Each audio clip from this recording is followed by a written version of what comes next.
বেলদার এক নার্সিংহোমে ভুল চিকিৎসায় মৃত্যু গৃহবধূর। মৃতদেহ ফেলে বিক্ষোভ পরিবারের। চিকিৎসার গাফিলতিতে রোগী মৃত্যুর অভিযোগ উঠল বেলদার এক বেসরকারি নার্সিংহোমের বিরুদ্ধে।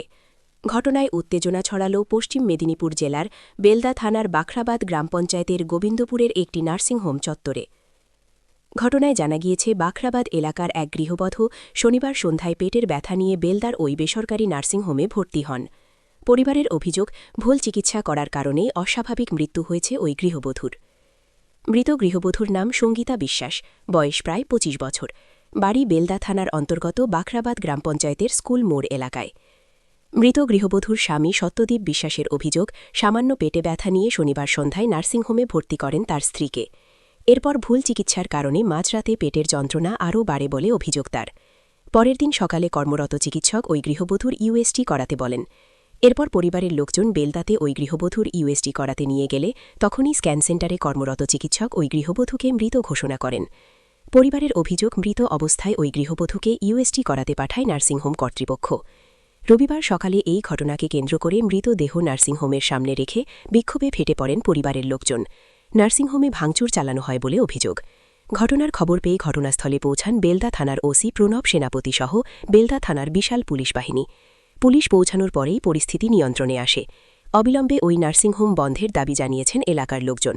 ঘটনাকে ঘিরে চাঞ্চল্য ছড়িয়েছে এলাকা। ওই যে কাল রাত্রে ৮টার সময় বোমা রুটি করতে গেছিল, হ্যাঁ, তার রুটি পেট ব্যথা বলে রুটি করলো না, তার শাশুড়িকে বললো যে আমি পাচ্ছি না, তুমি করো, হ্যাঁ রুটি।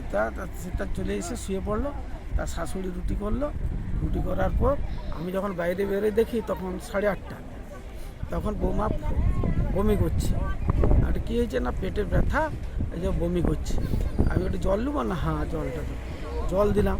জল দেওয়ার পর শুয়ে পড়লো। তারপর 9টা 9:30 দিকে যখন দেখি না, সে ওষুধ একটা গ্যাসের বড়ি দেওয়া হলো, গ্যাসের বড়ি। তারপর দেখি না আরও বাড়ছে, শরীরটা খারাপ হচ্ছে।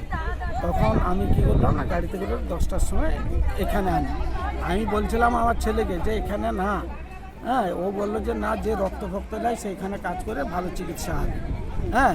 এই জন্য এখানে ভর্তি করলাম। ডাক্তারবাবুকে ভর্তি করার পর ডাক্তারবাবুকে জিজ্ঞেস করলাম, ডাক্তারবাবু কেমন দেখছে? না, হ্যাঁ খুব ভালো আছে, আপনাদের চিন্তা করার কোনো দরকার নেই। আমাদেরকে যদি বলতো যে না খারাপ, অন্য জায়গায় ব্যবস্থা করুন, তারা আমরা নিয়ে চলে যেতাম।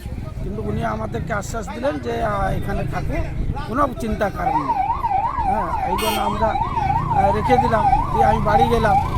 বাড়ি যাওয়ার পর সকালবেলা ছেলে এখানে ছিল রাত্রে তার স্ত্রীর কাছে। সে ফোন করলো, একটা গাড়ি এতে টোটো পাঠিয়েছিলাম। বললো টোটোয় হবে না, এই বাঘাবাদে তো আমাদের বাড়ি এখান থেকে কাছে, যে টোটোয় হবে না, আপনার মারুতি দরকার। দিয়ে আবার বাঘাবাদ থেকে মারুতি নিয়ে এসে তাকে দিয়ে গেলো। আমি আর মোটর সাইকেলে সেখানে গেলাম। সেখানে যেয়ে দেখে যাদের ভর্তি করলাম, সে বলছে এটাতে এ তো মারা গেছে, হার্ট অ্যাটাক হয়ে মারা গেছে।